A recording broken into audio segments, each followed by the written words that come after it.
बिस्मिल्लाहिर्रहमानिर्रहीम। अस्सलामु अलैकुम वरहमतुल्लाहि वबरकातुहू। उम्मीद करती हूँ कि तमाम देखने वाले खैर आफियत से होंगे, अल्लाह ताला की रहमतों के साए में होंगे। तो मेरा उन्वान अहादीस नबी सल्लल्लाहु अलैहि वसल्लम मौजू चल रहा था अज़ान का बयान, जिसका हवाला बुखारी शरीफ की किताब। तो आज की हदीस है कि सहाबी हज़रत अबू हुरैरा रज़ियल्लाहु तआला अन्हु बयान करते हैं कि रसूल अल्लाह सल्लल्लाहु अलैहि वसल्लम ने इरशाद फरमाया कि जब अज़ान शुरू होती है तो शैतान चीखता हुआ पीठ मोड़कर दूर भाग जाता है ताकि अज़ान की आवाज़ को ना सुन सके, और जब अज़ान ख़त्म हो जाती है तो वापस आ जाता है। इसी तरह जब तकबीर शुरू होती है तो फिर दौड़ता हुआ पीठ मोड़कर दूर चला जाता है, और जब ख़त्म हो जाती है तो शैतान वापस आ जाता है और फिर नमाजी के जहन में वसवसे डालता है और उसे वो बात याद करवाता है जिसका उसे ख़याल तक नहीं होता, और उससे कहता है कि फ़लाँ बात याद कर, फ़लाँ बात याद कर। इस तरह नमाजी को याद नहीं रहता कि उसने कितनी रकातें अदा की और कितनी रह गई। इस हदीस मुबारका की वजाहत ये कि रसूलुल्लाह सल्लल्लाहु अलैहि वसल्लम ने इरशाद फरमाया कि जब अज़ान शुरू होती है तो शैतान को तकलीफ़ होती है। शैतान चीखता हुआ तेज़ी से दौड़ता हुआ दूर भाग जाता है,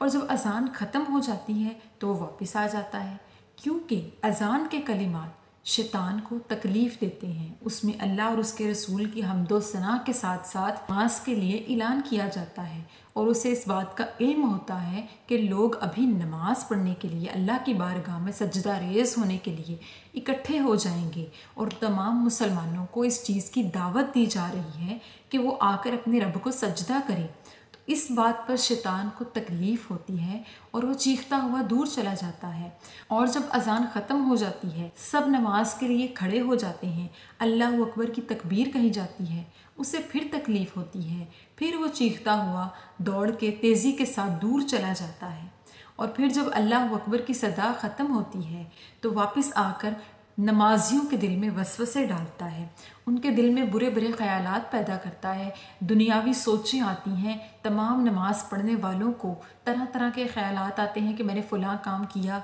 या नहीं किया, रोज़मर्रा के काम याद आते हैं, दुनियावी चीज़ें उनके जहन में चल रही होती हैं। तो ये सब शैतान के वसवसे होते हैं ताकि नमाजी नमाज को छोड़ दे। और कभी शैतान अज़ान के दौरान ही जब कोई मुसलमान नमाज का इरादा करता है तो उसके जहन में घुस जाता है, उसके दिलो दिमाग को इसलिए बंद कर देता है कि वह नमाज के लिए ना जाए, और फिर इंसान में सुस्ती आ जाती है। जब कोई सोचता है कि अब तो नींद आ गई, अब तो शदीद नींद आ गई, तो ये शैतान होता है जो कि नमाजी को नमाज पढ़ने से रोकने की कोशिश कर रहा होता है कि वो अपने रब की इबादत ना करे, अपने रब की तरफ सजदा रेज़ होने के लिए ना जाए। जब कोई नमाजी एक नमाज छोड़ दे या फजर की छोड़ दे या बाकी पढ़ ले और कभी पढ़े और कभी ना पढ़े, यानी सुस्ती करे कि अभी पढ़ता हूँ, फ़लाँ जगह दर्द है, फ़लाँ काम बाकी है, नमाज तो पढ़ लूँगा, तो ये तमाम चीज़ें शैतान की तरफ से होती हैं। तो तमाम हदीस सुनने वालों ने अज़ान और नमाज की फ़जीलत को जानते हुए ये देख लिया कि शैतान किस तरह तकलीफ़ में आता है और किस तरह खुश होता है, यानी इंसान को अल्लाह की राह से दूर करके उसके ऊपर सुस्ती तारी करके उसके अंदर दुनियावी वसवसे और ख़यालात उसके जहन में डाल के